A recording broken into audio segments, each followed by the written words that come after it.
Hi, my name is Valerie Alvarez, and I'm going to be discussing my interview that I had with corporate communication specialists for the company that I work for called Springpoint Senior Living, and the person I interviewed is named Mary Kelly.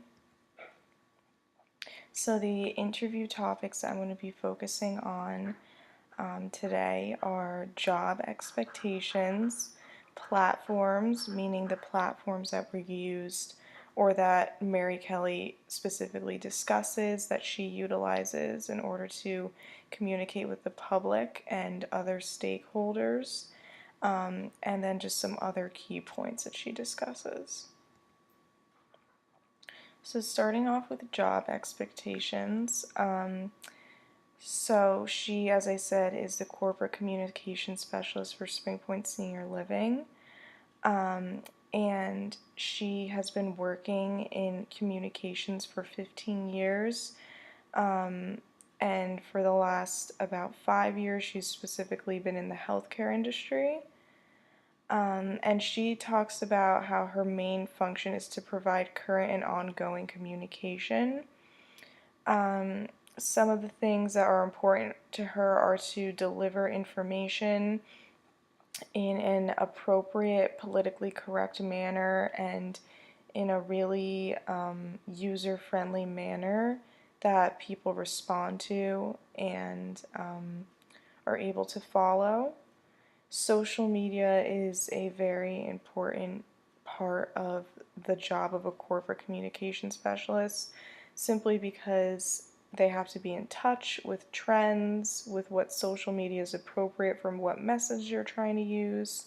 For Springpoint Senior Living, Mary typically uses Facebook to post and to promote things that the company has going on.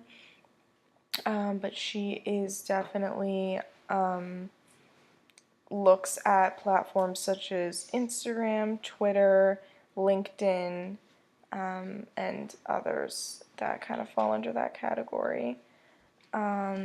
So Mary also touched upon the fact that social media is the future.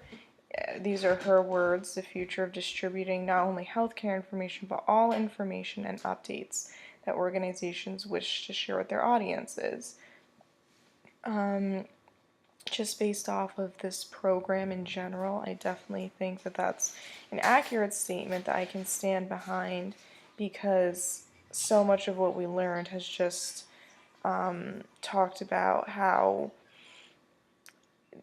distributing information via social media and online and on the web is the quickest and many times most efficient way to get in touch with the public in a timely fashion. So she also said it's more effective. Social media is a more effective form of communication with the public than anything that we've ever seen prior. Another part of her job is doing research.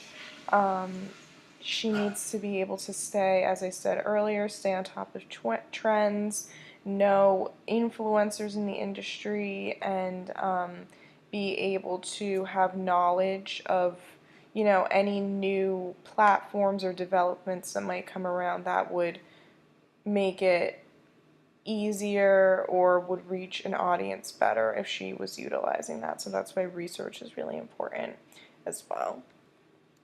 So we're going to move on to the platforms that Mary utilizes and that Springpoint Senior Living specifically utilizes. Obviously there's a lot more that come along with that.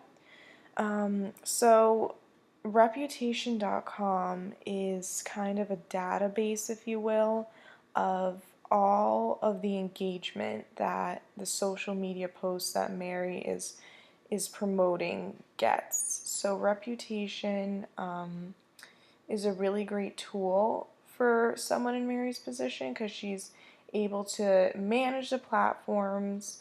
It gives her alerts. It alerts her in real time so she can immediately know if there was a positive review posted, a negative review posted.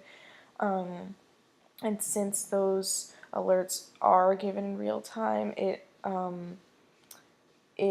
allows for a quicker response time, and a lot of people find a quick response very satisfactory since we're living in kind of this instant gratification type of world. There's a dashboard on Reputation that kind of shows the number of likes, comments, reposts. There's an area for what's trending, things like that. So it's a great platform. Again, I already touched upon this, but Facebook is the main kind of outlet that SpringPoint uses, and I think that's simply because of the nature of the industry. It's healthcare, but it's specifically senior living. And a lot of people that are seniors don't have social media, and if they do, it might just be a Facebook page that they log on to every once in a while. If anything, the Facebook pages are more beneficial for their children. So let's say someone in their 40s or 50s that's looking for a place for their parent to go, and the parent might, go on Google or put up a status or look up the community on Facebook and see if it has good reviews, bad reviews, what the pictures look like. And so it's important, to have that as the population does continue to rely on, you know, online reviews more and more. Mary also talked about Instagram. Instagram is not a platform that Springpoint Senior Living is currently utilizing, but she did talk about it, and I thought that it was rather interesting. She said that she finds that Instagram is kind of a more positive place than Twitter, because I just asked her if she has a preferred social media platform, and she said even though it's not used, she really likes Facebook because she really likes Instagram because, as most of us in the public relations and communications field are aware, kind of pictures receive a lot more engagement than just words on posts. And that's why I highlighted the Hawthorne effect, because I was reading about some public relations theories, and this one caught my eye due to the fact that it stated that it doesn't always have to be something in writing that can lead to positive engagement. It can be an act or an image, and sometimes that has just as much of effect, if not a greater effect, on your audience, than just words or something like that. So I think Instagram's a great example of the Hawthorne effect, where you can get a really great response to something by just posting a really relevant image that people can relate to. Moving along, other key points that Mary mentioned that I thought were worth discussing are quantity over quality. So I asked Mary if she has like a minimum number of posts that she has to publish per week, or if there's kind of a formula that she uses to keep her users engaged. And I really enjoyed her response because she said no, and that she prefers quality content over quantity of content.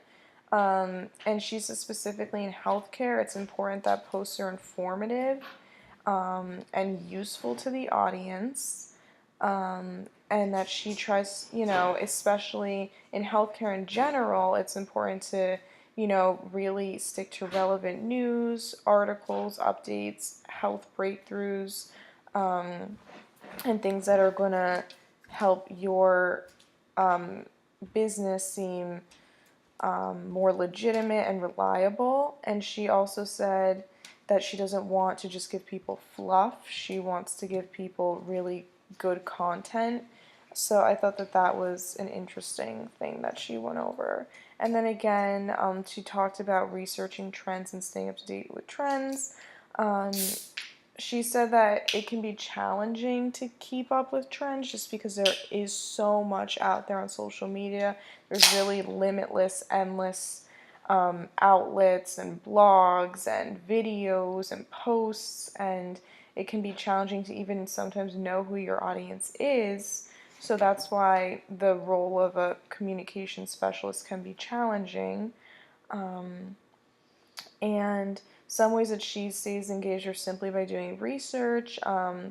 She looks up blogs, websites, special interest groups, or influencers, or really anyone that's relevant to the business. She even mentioned YouTube videos, which I thought was interesting. And like I said, there's so much content and information out there that, it's really important to do research and try and stay on top of it. So that is just a brief kind of synopsis of my interview with Mary Kelly. She's the corporate communication specialist for Springpoint Senior Living. I really enjoyed speaking with her, and I used Prezi to make this presentation. Thank you for tuning in, and that is the end.